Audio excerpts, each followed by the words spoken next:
ini saya ingin memberikan update tentang perkembangan daripada kapal dredging yang tempo hari telah tertangkap oleh patroli Patmal Angkatan Laut Tarempa.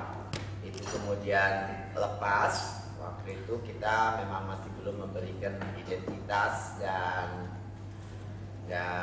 spesifikasi daripada kapal tersebut, tapi kita sudah memberikan informasi kapal itu adalah kapal dredger yang mengambil besi-besi tua daripada kapal-kapal tenggelam yang ada di wilayah Tarempa.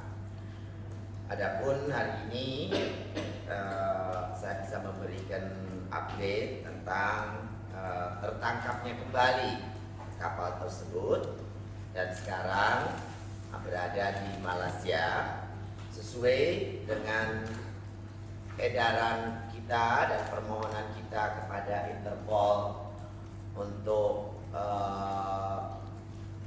menangkap. Nah, sekarang ini kita dibantu dengan Purple Notice kemarin, itu Coast Guard Malaysia membantu menangkap kapal tersebut, yaitu nama kapalnya Chuan Hong 68, GT-nya 8.352, bangsaannya China, IMO-nya 9736523, call sign-nya Bravo Victor Quebec Uniform 7, MMIS-nya 413699-480, tipenya Grasshopper Dredger atau kapal pro, pelabuhan pangkalannya Fuzhou China, tempat pembuatannya China, tahun pembuatannya 2014, pemilik terdaftar adalah Shanghai Chongqing Marine Co Ltd, beneficial ownernya Fujian Yarwi Marine Co Ltd. Kronologi kejadian mungkin saya sebaiknya kasihkan dengan Pak Kalakar, Pak Wakasal untuk melakukan keterangan tentang kronologisnya. Kemudian analisis pelanggaran hukumnya juga nanti oleh Pak Kalakar. Jadi dari saya yang akan saya intikan adalah apresiasi kami sebagai otoriti pemerintah dalam hal ini ingin memberikan apresiasi dan tidak lanjut atas penangkapan kapal dredger ini. Saya sebagai Menteri Kelautan dan Perikanan sekaligus Komandan Satuan Tugas Pemberantasan Penangkapan Ikan secara Ilegal Satgas 115 memberikan apresiasi kepada para personil Lanal Tarempa di bawah pimpinan Letkol Laut Johan Wahyudi dan personel Lantamal 4 di bawah pimpinan Kolonel Laut Ribut Eko, dan sebelumnya Laksamana Pertama Irawan dalam upaya pengejaran dan penangkapan yang telah dilakukannya. Saya juga menghargai atas upaya otoritas Malaysia dalam hal ini APMM yang telah bekerja sama dengan TNI Angkatan Laut untuk menangkap kapal MV Chuan Hong 68 di perairan Panggararan, Johor Timur. Kami akan melanjutkan proses hukum terhadap kapal Chuan Hong 68 melalui koordinasi dengan Bapak Kapolri dan Bapak Kepala Staf TNI Angkatan Laut karena kewenangan penyidikan tindak pidana yang berkaitan dengan tindak pidana cagar budaya dan tindak pidana umum merupakan wewenang polisi, sementara Tindak pidana terkait pelayaran dapat dilakukan oleh TNI Angkatan Laut dan Kepolisian. Sebagai langkah awal, saya telah menghubungi Duta Besar Malaysia pada 4 Mei 2017 dan telah mengirimkan surat resmi pagi ini untuk meminta kerjasama pemerintah Malaysia agar dapat menyerahkan MV Chuan Hong 68 pada kita. Selain itu, pada 4 Mei 2017, kami telah mengirimkan verbal notice request kepada Interpol untuk menggali lebih banyak informasi mengenai kapal Chuan Hong 68 dari negara-negara anggota Interpol. Di dalam verbal notice tersebut, pelanggaran-pelanggaran yang dilakukan oleh Chuan Hong 68 di Indonesia telah disebutkan, sehingga akan memperkuat langkah dan posisi Indonesia untuk bisa menarik kembali kapal tersebut dan dihukum berdasarkan hukum yang ada di Indonesia. Verbal notice request dikirimkan ke Interpol melalui National Central Bureau NCB-nya Interpol di Indonesia untuk meminta negara-negara anggota Interpol bisa memberikan informasi untuk kepentingan penyelidikan dan penyidikan yang dilakukan oleh otoritas Indonesia, yaitu Polri ataupun TNI Angkatan Laut.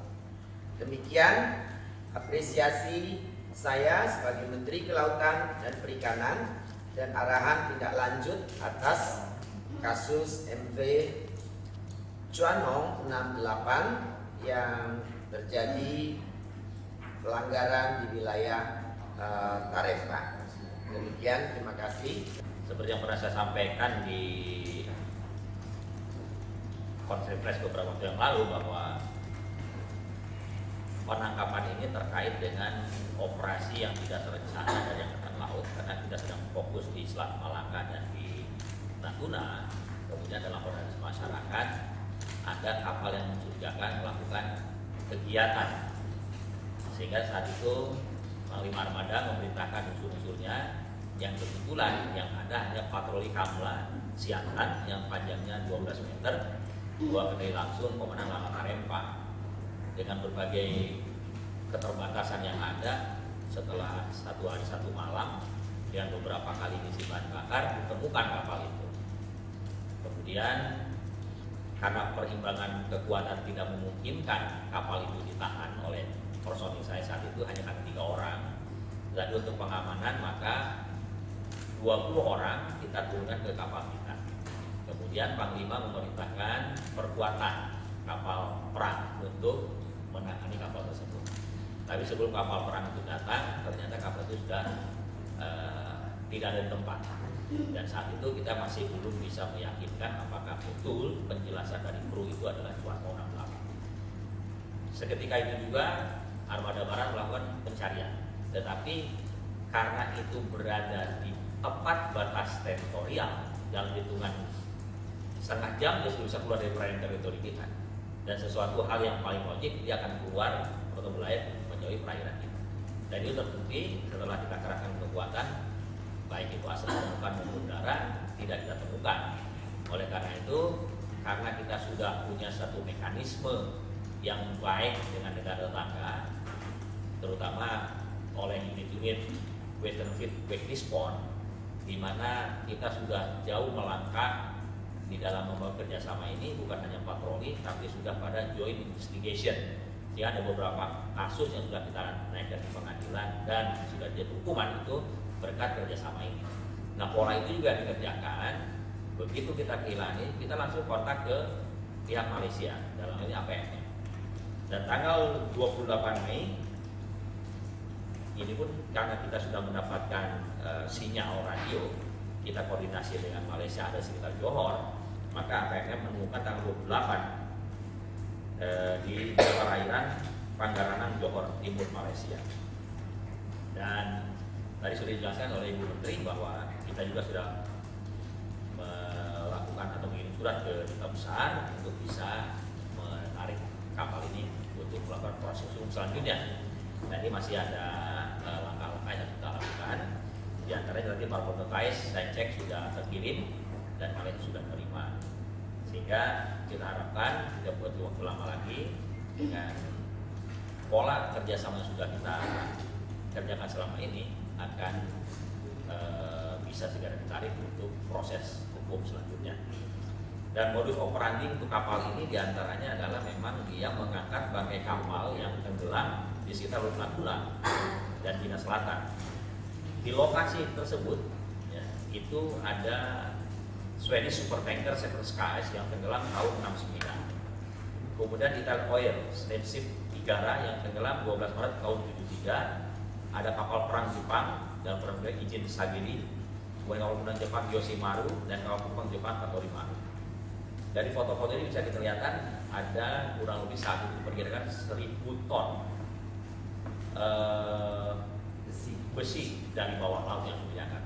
Dan kita tahu bahwa izin eksplorasi termasuk jalan budaya ini harus izin dari KKP. Oleh karena itu nanti akan diproses oleh Kementerian KKP terkait dengan proses hukum selanjutnya. Dan sementara ini dari pihak Angkatan Laut, pelanggaran yang diduga dilakukan yang pertama adalah Undang-Undang Nomor 17 Tahun 2009 tentang pelayaran, di mana kapal beroperasi di wilayah Indonesia tanpa diberi izin, tanpa diberi surat berlayar, tidak menyalakan AIS, tidak memiliki izin keluar laut, dan tidak memiliki BKP dari Indonesia. Yang kedua, melanggar ketentuan Undang-Undang Nomor 11 Tahun 2010 tentang cagar budaya, yaitu melakukan aktivitas pencarian cagar budaya atau yang diduga cagar budaya, barang-barang di bawah air, benda muatan kapal tenggelam, dan atau pengangkatan kerangka kapal dengan cara menyelam, pengangkatan atau penggunaan tanpa izin dari Indonesia. Ini mereka tidak punya izin. Kemudian melanggar ketentuan Undang-Undang Nomor 6 Tahun 2011 tentang keimigrasian masuk wilayah kita tanpa izin, dan melanggar ketentuan Undang-Undang Hukum Pidana karena dengan sengaja melarikan diri yang termasuk dalam kategori tindakan mencegah, menghalangi atau menggagalkan tindakan petugas untuk meriksa kapal sebelum menjalankan tindak pidana. Itu kira-kira yang sudah kita lakukan sejauh ini. Selanjutnya saya akan kembali kepada Ibu Susi. Terima kasih. Time frame ya secepatnya, kita tidak tahu berapa lama memerlukan hari kerja, tapi secepatnya. Yang kedua, apakah orangnya kita tentu ya karena nakoda dan apa untuk kan sebagian sudah 20 orang masih ditahan di kita. Jadi tentunya ya akan minta kapal bukan tanpa orangnya, ya minta kapal dengan isi nakodanya, isi barangnya. Berapa nilai barang tersebut kita belum tahu, kan belum kita dalami. Kita akan kirim tim nanti ke sana untuk melihat kapalnya, menghitung. Kalau histori tidak ada nilainya, uang jutaan dolar pun tidak bisa membeli sejarah. Sejarah is sejarah. Value-nya ya a history of nation, a history of size, of ya sejarah. Kita tidak bisa nilai value. Sama dengan karang terumbu karang yang rusak itu juga value-nya sebetulnya. Ekonomi itu priceless, history juga priceless. Precious itu pasti, tapi price-nya berapa ya is priceless. Harga tidak bisa membelinya.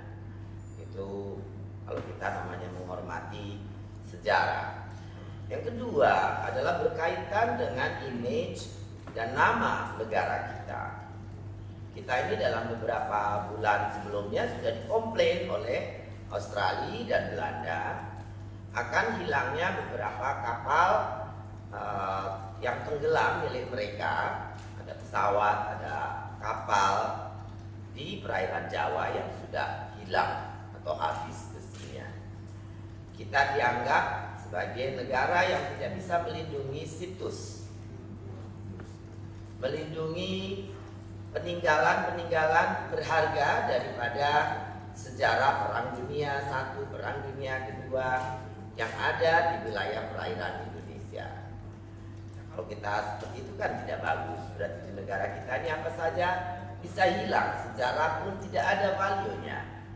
Kalau bangsa dianggap seperti itu kan ya tidak punya gengsi. Gengsi dalam arti martabat, bukan gengsi dalam arti materi, tapi gengsi dalam arti martabat.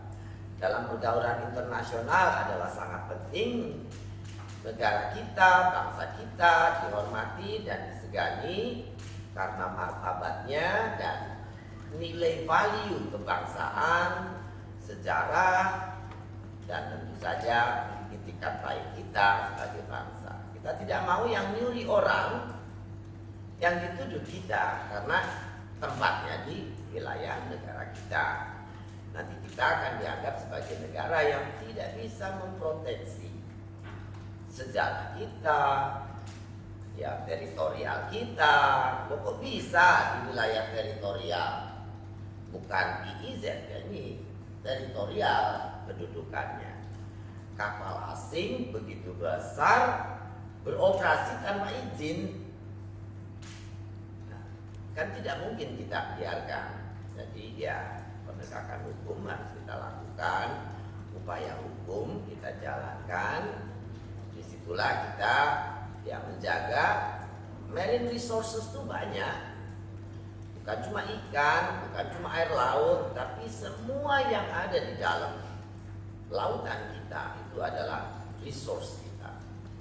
Resource itu bisa ikan, bisa minyak, bisa gas, bisa situs, bisa macam-macam. Situs itu bisa juga jadi tempat resource pariwisata, orang diving, dan memang dua tempat ini di Malaysia, di Singapura itu dijual sebagai tempat tujuan diving. Nah itu kalau diambil kan jadi tidak ada. Dan ya kita tidak mau, apalagi nanti kita dituduh bangsa yang tidak menghargai sejarah, barang-barang, artefak. Dan ya Indonesia sudah maju, kita bukan orang barbar, kita orang bermartabat. Itu yang harus kita itu saja. Ya jadi time frame kita tidak tahu, belum tahu. Tapi semua upaya akan kita lakukan as up. Value kita juga akan membuat appraisal nilai, tapi tentu dari harga besinya. Kalau appraisal nilai sejarahnya ya tidak ternilai. Ya. Dan ada indikasi ini, yang kapal ini saya tidak tahu apakah yang pertama atau yang kedua, tapi similar modus, similar ini tuh terjadi di mana-mana. Ada yang pakai kapal dalam negeri, ada yang pakai kapal berbendera asing. Itu aja. Dan kelihatannya memang Indonesia menarik untuk perburuan harta karun. Yang mana saya buka di lantai 2, di mana kita membuat museum kecil lepas dari apa yang ada dinilai oleh kritikus kurang berharga. Tapi saya berpikir itu yang kita punya sekarang ini, yaitu yang kita pajang dan pamerkan supaya generasi bangsa kita juga mulai melihat. Ya tentu kita ingin menambah koleksi-koleksi kita, dan saya juga ingin nanti kolektor-kolektor pribadi mau memberikan pinjaman ataukah kontribusi untuk menyimpan barang-barang berharga itu, sehingga tidak cuma dinikmati pribadi tapi bisa dinikmati masyarakat umum untuk didedikasikan atau ditempatkan di museum kita. Ya, tapi intinya modus seperti ini saya indikasikan bukan pertama kali. Jadi mungkin kita pernah dengar banyak dulu bagaimana kapal-kapal asing, kapal-kapal kita juga melakukan eksplorasi karena barang muatan kapal tenggelam, mungkin ada uji dan sebagainya. Ya, minggu yang lalu itu kita juga dapat informasi dari Menteri KKP kegiatan penyelaman HMS Bird di Banten. Kemudian saya minta waktu itu Panglima Armada segera mengecek, dan dalam waktu sekitar 2 jam kita temukan orangnya. Itu ternyata orang Gresik. Tentunya berbeda kepentingannya gitu ya. Kalau yang kapal besar ini tentu perlu kita selidiki lebih dalam apa maunya, dan nanti akan kita dalami. Tapi kalau yang kemarin itu kapalnya perahu biasa, kemudian berapa orang dari Gresik, mungkin ngambilnya pun hanya barang-barang tertentu yang diduga dia mungkin berharga. Tapi tadi disampaikan bahwa modus-modus seperti ini sering sekali dilakukan karena kita tahu bahwa di perairan kita ini banyak sekali kapal yang tenggelam 400-an lebih. Entah itu karena dulu perjalanan perniagaan mulai dari zaman Majapahit dan sebagainya, dan juga banyak kapal karena Perang Dunia Kedua. Nah, yang Perang Dunia Kedua inilah sebetulnya kebetulan juga saya menerima Panglima Armada ke-7 Panglima Armada Pasifik. Saya mengapresiasi juga bagaimana kita menangkap yang kemarin di Bird itu, karena itu terkait dengan HMS Houston punya Amerika juga di sana, dan mereka sangat menghargai kerangka itu karena dia menganggap itu adalah grave, dia adalah makam pahlawan karena disitulah terkubur pahlawan-pahlawan dalam perang dunia. Jadi kalau misalnya tadi Mas berapa nilainya bagi mereka sangat luar biasa, itu adalah penghargaan terhadap pahlawan-pahlawan. Ya seperti itu. Memang belum kita tangkap. Ya, tadi saya sampaikan bahwa perimbangan kekuatannya nggak sama. Dia 8.000 ton, kapal saya 12 meter dan 3 orang. Sehingga kalau kita melakukan tindakan katakan langsung mengawal, bisa berbahaya bagi prajurit-prajurit. Dia punya kalkulasi sendiri sana, sehingga dia amankan 20 orang. Dan pada saat kita tanya, memang personelnya 20 orang. Kemudian mereka memberi penjelasan bahwa nakodanya sedang turun ke Johor. Itu penjelasan. Kapal itu sangat besar, ada 7 dek. Bisa saja nakoda itu sembunyi dari kapal mesinnya. Sehingga pada saat ini kapal ini keluar, karena bahan bakar sudah mau habis, dia harus kembali ke Jemaja. Maka kapal ini mau kembali ke Jemaja. Nah, sebelum dia kembali itu, pada saat kita temukan kapal perang yang sedang beroperasi di Natuna, kita perkirakan bergeser di situ. Tapi kan perlu waktu itu. Pada saat diperkirakan sudah akan mencapai, ini pergi, kapal perang itu nyampe, kapal itu sudah nggak ada.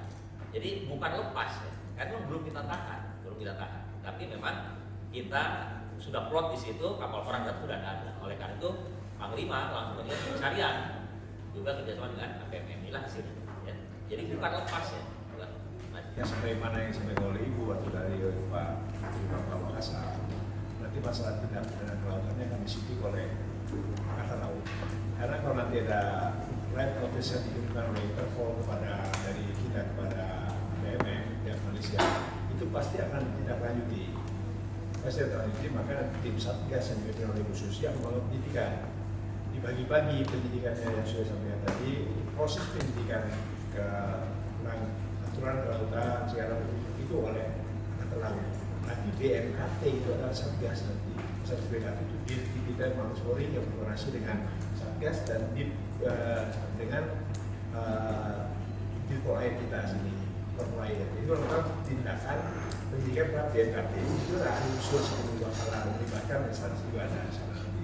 Nah, proses penyidikan ini berkembang kepada nanti korporasi. Apakah dari Indonesia yang memerintahkan, apakah di Indonesia ada yang lain, itu yang disidik khusus untuk yang 20 orang. Apabila dia tidak terlibat pada itu, dia akan menjadi saksi. Ya, dia akan menjadi saksi, sedangkan pelakunya nakoda dengan pelaku yang memerintahkan, ya, itu akan menjadi tersangkanya nanti. Nah, ini akan dilakukan oleh Bu Susi sebagai Satgas. Walaupun diri kita dari Satgas yang ini tidak nanti dipimpin oleh Ibu Menteri Kelautan. Mungkin tidak dapat saya jelaskan. Dan penyidiknya sudah siap, tinggal menunggu arahan dari Menteri. Terima kasih. Aktivitas di situ, sebetulnya di situ ada 5 kerangka kapal. Satu adalah kerangka kapal Swedish supertanker Seven Skies namanya, tenggelam tahun 1969. Kemudian 2 ada Italian Oil Steamship Igara yang tenggelam pada tanggal 12 Maret 1973. Kemudian ketiga kapal perang Jepang Ijen Sagiri. Yang keempat kapal penumpang Jepang Hiyoshi Maru. Yang kelima kapal penumpang Jepang Katori Maru. Dan beberapa dari 2 dari 5 site ini, site ship ini adalah tempat diving turis dari Malaysia, dari Singapura, juga ada dari Indonesia, sudah dikenal, terutama yang Isigara itu sudah sudah dijual paket-paket menyelam ke sana dari negara-negara tetangga kita. Jadi itu aja. Aktivitas lain ya aktivitas yang berkaitan dengan ini. Bisa juga mereka mencari besi tua dan juga muatan-muatan barang berharganya. Kewibawaan penegak hukum dan patroli daripada negara ini itu sangat penting. Karena kalaupun kita punya banyak kapal patroli, banyak kapal perang, banyak misalnya kapal-kapal PSDKP, kita kan tidak mungkin mager pakai berapa ribu kapal untuk mager perbatasan Indonesia. Karena dari kita kan ngomong panjang pantai kita 97.000 km. Panjang batas laut kita dengan negara tetangga paling tidak ya sama, tapi saya cenderung mengatakan lebih. Saya belum dapat itu, mungkin ya paling tidak sama. Kalau kapal itu panjangnya 100 meter, berapa ribu kapal mesti pagar? Impossible. Jadi satu-satunya yang bisa mengamankan dengan daya aman yang baik ya satu tadi, patroli kita bisa berada di waktu tempat yang tepat. Doesn't have to be all the time kemana-mana dan di mana-mana, tapi ya surveillance dari monitoring yang bagus secara teknologi satelit kah, radar kah. Yang kedua, kita ini harus menegakkan ketegasan dan integritas, karena itu yang dihargai dan ditakuti. Kalau itu ada, orang pasti takut, pikir-pikir dua kali mau masuk. Itu sangat penting. Karena kalau harus fisik ya tidak mungkin. Kita tidak mau ngalah hanya karena ini bukan ikan, tidak bisa. Karena ini urusannya BMKT, Angkatan Laut tidak bisa. Tidak ada seperti itu.